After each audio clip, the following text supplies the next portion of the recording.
HSC 2025 সালের শিক্ষার্থীরা তোমাদের রেজাল্ট প্রকাশ করা নিয়ে কাজ চলছে।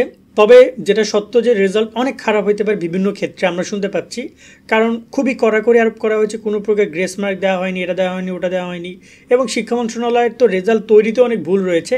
আজকে আমরা তোমাদের সাথে এই টপিকটি একটু ডিফিকাল্ট হইতে আলোচনা করছি যে রেজাল্ট যদি খারাপ আসে, আল্লাহ না করুক, আমরা চাই না সবার ভালো রেজাল্ট করো, সবার প্রত্যাশা অনুযায়ী রেজাল্ট করো, যেমন পরীক্ষা দিয়েছো তেমন রেজাল্ট করো, কিন্তু কোনো কারণে শিক্ষা মন্ত্রণালয়ের ভুলে হোক, শিক্ষকদের ভুলে হোক, অথবা মানে যে কোনো কারণে তোমার ফেল আসতে পারে অথবা নাম্বার কম আসতে পারে, সেক্ষেত্রে তুমি কি করবা?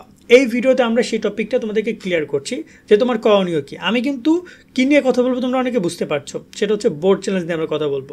তবে এখানে আসলে বোর্ড চ্যালেঞ্জ তোমরা করার ক্ষেত্রে কী কী বিষয় খেয়াল রাখবা একটু ডিসকাস করছি, কারণ দেখো রেজাল্ট প্রকাশের পরে আমরা এই বিষয় নিয়ে অসংখ্য ভিডিও করব, কিন্তু অনেক শিক্ষার্থী এই জিনিসটা ভুলেই গেছে যে ওদের রেজাল্টটাকে কিন্তু চ্যালেঞ্জ করা যাবে, বা রেজাল্ট কিন্তু ফেল হইলে অনেকে দেখা যায় অনেক প্রকার ভুল সিদ্ধান্ত নাও, যে ভুল সিদ্ধান্তগুলো মরণঘাতী। সো এই জায়গায় আমরা বলবো যে তুমি অপেক্ষা করো, ধৈর্য ধারণ করো।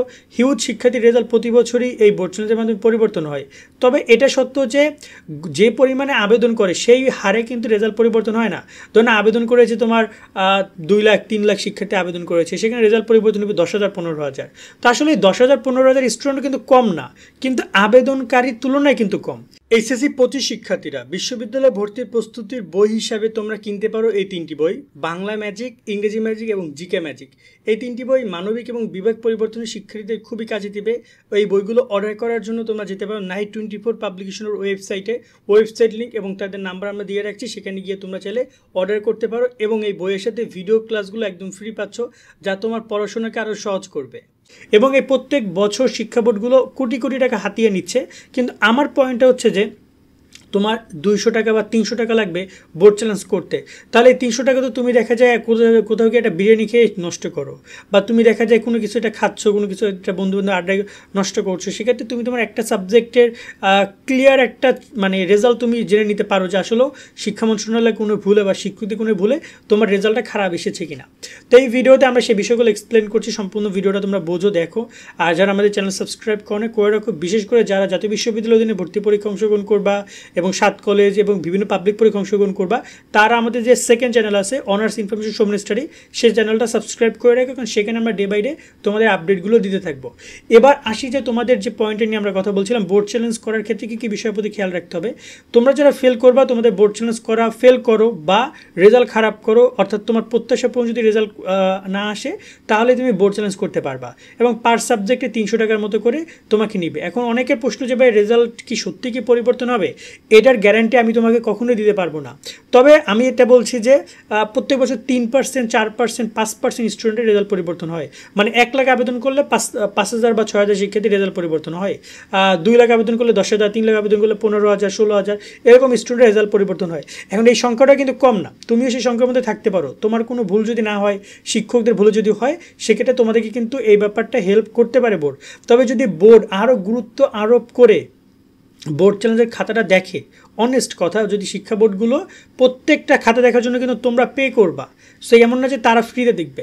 সো তারা যদি আরও গুরুত্ব সহকারে তোমাদের খাতাগুলো মূল্যায়ন করে, তাহলে অনেক শিক্ষার্থীর রেজাল্ট পরিবর্তন হতে পারে। কারণ এবছর সেটা করবে কিনা বোর্ড আমরা জানি না, কারণ এসএসসির ক্ষেত্রে তো করে না, এসএসসির ক্ষেত্রে নর্মালভাবেই রেজাল্ট পরিবর্তন হয়েছে। বাট এসএসসিতে তোমরা যদি একটু কথাবার্তা বলো বোর্ড চ্যালেঞ্জের খাতাগুলোর জন্য সঠিকভাবে মূল্যায়ন করা হয়, তাহলে হয়তো মূল্যায়ন করা হইতেও পারে। এই পয়েন্ট আমি বলবো, তোমরা কেউ রেজাল্ট খারাপ করলে আশাহত হবে না, তোমরা কেউ মন খারাপ করবে না, বা মন খারাপ তো এটা ন্যাচারালি চলে আসবে, কিন্তু তোমরা একটা আশা রাখো যে বোর্ড চ্যালেঞ্জের মাধ্যমে হয়তো রেজাল্ট পরিবর্তন হওয়ার সম্ভাবনা আছে। আর যদি বোর্ড চ্যালেঞ্জের মাধ্যমে রেজাল্ট পরিবর্তন না হয়, আমরা কিন্তু গত বছর একটা কথা বলেছিলাম, এবছরও বলেছি, সাপ্লিমেন্টারি সিস্টেম চালু করা উচিত, কারণ বইয়ের দেশে কিন্তু এই সাপ্লিমেন্টারি সিস্টেমটা অনেক ক্ষেত্রে রয়েছে। মানে আমাদের দেশেই মানে তোমাদের যে বিশ্ববিদ্যালয় পর্যায়ে, উচ্চশিক্ষার পর্যায়ে অনার্সে কিন্তু সাপ্লিমেন্টারি সিস্টেম আছে, বিশ্ববিদ্যালয়ের ক্ষেত্রে আছে। ফেল করলেও তুমি আগায় যাবা, দেন তোমাকে পরবর্তী এই যে এসএসসি পরীক্ষা তুমি পরে দিবা, এমন সুযোগও আছে। 1 বছর একটা সুযোগ দেয়, কিন্তু আমাদের সে তা না। 1 মার্কের জন্য যদি কেউ ফেল করে, তাকেও 1 বছর নষ্ট করতে হয়। যে 30 মার্কের জন্য ফেল করে, তাকেও 1 বছর নষ্ট করতে হয়। এখন এই 1 মার্কের জন্য 1 বছর নষ্ট অনেকেই মেনে নিতে পারে না।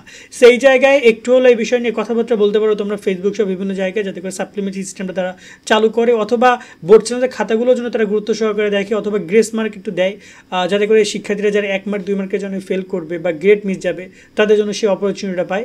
বাট আমার মূল কথা হচ্ছে যে বোর্ড চ্যালেঞ্জের খাতাটা গুরুত্ব সহকারে দেখলে অনেক শিক্ষার্থীর রেজাল্ট পরিবর্তন হতে পারে, এটা আমার মূল কথা। এবং তোমাদের এই সুযোগটার কথা মাথায় রাখবে, রেজাল্ট প্রকাশের পরের দিন থেকে বোর্ড চ্যালেঞ্জের আবেদন বা সামথিং সব পয়েন্টগুলো শুরু হবে, তোমাদেরকে আমরা নিয়মিত বিষয়ে জানাবো। আজকের মতো আমরা এখানে বিদায় নিচ্ছি, সকলে অনেক অনেক ভালো থাকবা, আল্লাহ হাফেজ।